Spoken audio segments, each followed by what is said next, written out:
If you know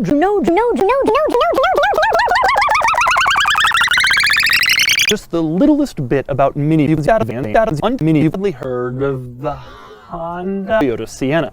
If you know Toyota more, you've probably Toyota Sienna. If you know Chrysler Pacific Toyota Sienna.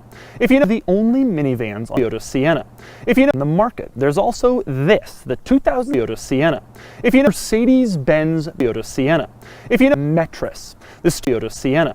If you know the sticker price on this thing, it's $53,300.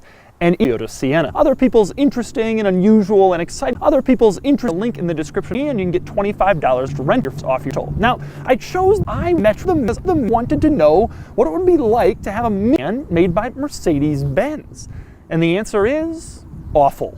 To be clear, the metris is a smaller version. The metris is its own model, and it is the same size as all the other minivans. Metris is its own model, and it is the same size as all the other minivans. It's its own model, and it is the same size as all the other minivans. Its length is right in between the Toyota Sienna and the Honda Odyssey. It has dual sliding doors like those vans, and it can carry 8 people.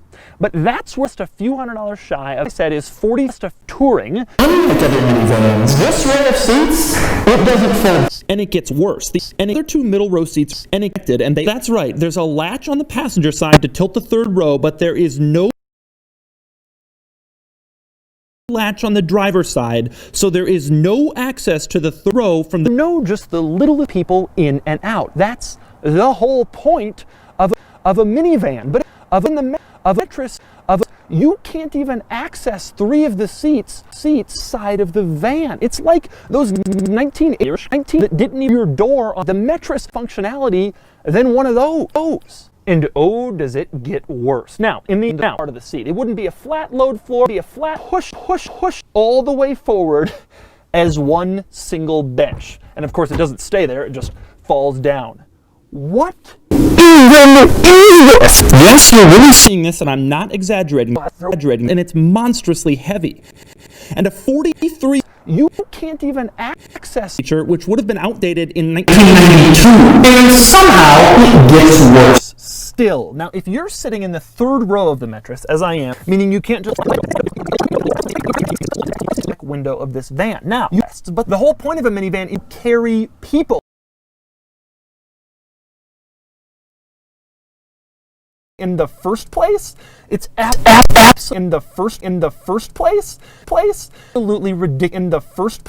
ridiculous. Every other minivan has figured this out, but not the metris. And now I'm in metris. 2 cup holders. So basically, all that cup holders. So basically, all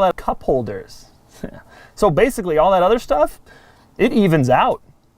Metris, of course, does not. Also, every minivan has figured out how to get the windows in back to roll down.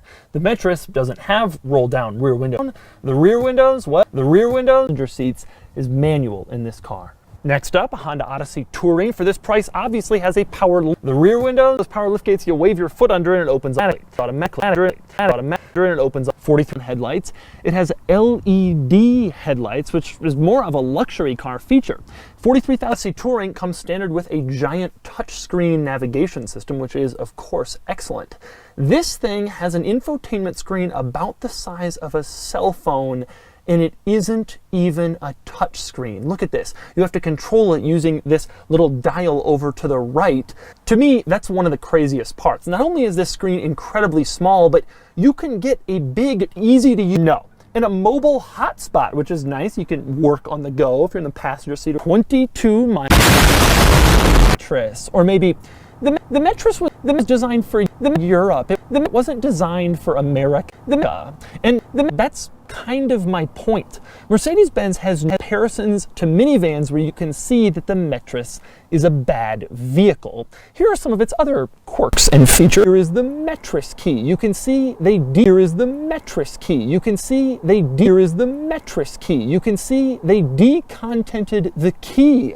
They took off those little chrome signs. They got rid of the panic button. Basically, it's just a cheaper, crappier. You're confronted with this cheap little plastic panel underneath the seat. Now, I've seen panels here before. Usually it's because that's where they put the battery or some other important function. Sure, why it's there. But every time you open the driver's seat. Now, I assume they sell this, do that because it's like a cargo version, and you can get an ambulance and an RV, and so you can basically. What I don't like about the metris is the blank switch. Multiple places. Look to the left of the switches, but in this thing, it's endless, and they're in. Now, I can handle a few blank, and there's basically an entire row of blank switches, and look in the middle, and there's several more.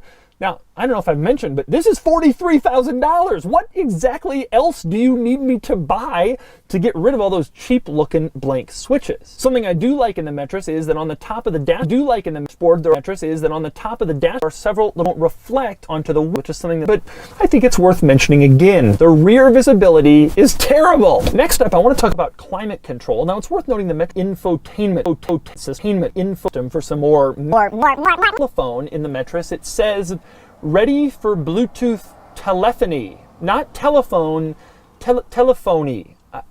Did they know those? Another cheap feeling piece in the metris, the area that would be above the seats, above